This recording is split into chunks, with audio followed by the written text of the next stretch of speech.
Assalamualaikum warahmatullahi wabarakatuh. Selamat sore mahasiswa-mahasiswa yang saya sayangi dan banggakan. Ketemu lagi dengan saya Profesor Dr. Yasmi Ramandasari Saragi SMH dengan materi perkuliahan hukum perlindungan data elektronik ya. Bapak Ibu, seperti biasa tolong nanti di like dan subscribe untuk YouTube saya. Nanti absensi di kolom komentar, tuliskan nama dan NPM lalu nama kelasnya ya, kode kelas, lalu jangka waktu absensi 3 hari. Ketika ada pertanyaan silakan di kolom komentar YouTube. Baik, terima kasih Bapak Ibu. Kita mulai. Silakan Bapak Ibu lihat lampiran 1 bahan materi yang telah di-share Komting ya. Kita membahas huruf D-nya, lanskap hukum perlindungan data pribadi di Indonesia. Jadi dalam diskursus publik di Indonesia, konsep privasi seringkali diidentifikasi sebagai konsep barat atau Eropa. Seperti halnya hak asasi manusia. Alasan ini menjadi pembenar atas rendahnya kesadaran publik mengenai privasi, apalagi yang terkait dengan perlindungan data pribadi ya seseorang.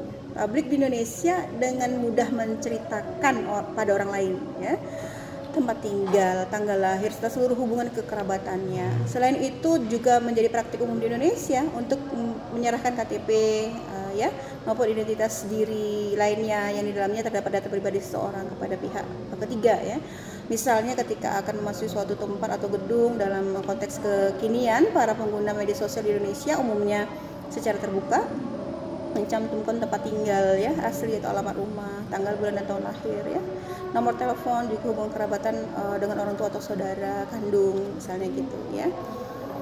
Oke, hal ini memperlihatkan masih besarnya problem kesadaran untuk melindungi privasi atau data pribadi sebagai bagian dari properti pribadi. Klaim yang menyatakan privasi sebagai konsep barat ya, sesungguhnya tidak sepenuhnya benar ya di Indonesia. Studi yang dilakukan oleh Alan Westin 1967 ya, terutama ketika beliau memberikan gambaran mengenai konsep privasi dalam era pramodern atau dalam struktur ketika dia memberikan gambaran mengenai konsep privasi ini ya, ada namanya struktur masyarakat tradisional Bapak Ibu. Ini menggunakan contoh privasi rumah tangga dalam tatanan masyarakat Jawa dan Bali di Indonesia. Dalam merujuk pada studi yang dilakukan di Clifford Geertz ya, memang sebagai sebuah konsep hukum perlindungan terhadap privasi seseorang memang baru hadir bersamaan dengan hadirnya peraturan perundang-undangan kolonial, terutama setelah disahkannya KUH Perdata ya pada tahun 1848 ya, hadirnya peraturan perundang-undangan kolonial, terutama setelah adanya KUHP dan pada tahun 1915 ya oleh pemerintah Hindia Belanda. Ya, jadi hal ini salah satunya yang dapat diidentifikasi dengan hadirnya konsep larangan untuk memasuki rumah atau pekarangan orang lain tanpa izin ya, atau adanya larangan untuk melakukan pembukaan surat tanpa izin dari ketua pengadilan yang diatur dalam Postor Donanti 1935 ya, Statblad 1934 nomor 720. Jadi dalam perkembangannya khususnya pasca amandemen Konstitusi Undang-Undang 1945, hak atas privasi termasuk di dalamnya perlindungan data pribadi diakui sebagai salah satu hak konstitusi warga negara. Hal ini sejalan dengan dimasukkannya bab khusus ya tentang hak asasi manusia atau Bill of Rights ya dalam Konstitusi amandemen bab ke-10A pasal 28A sampai J ya, huruf A sampai J. Ketentuan mengenai jaminan perlindungan data pribadi dapat ditemukan dalam pasal 28G ayat 1 Undang-Undang 1945 yang menyatakan setiap orang berhak atas perlindungan diri pribadi, keluarga, kehormatan, martabat, dan harta benda yang di bawah kekuasaannya, serta berhak atas rasa aman dan perlindungan dari ancaman ketakutan untuk berbuat atau tidak berbuat sesuatu yang merupakan hak asasi.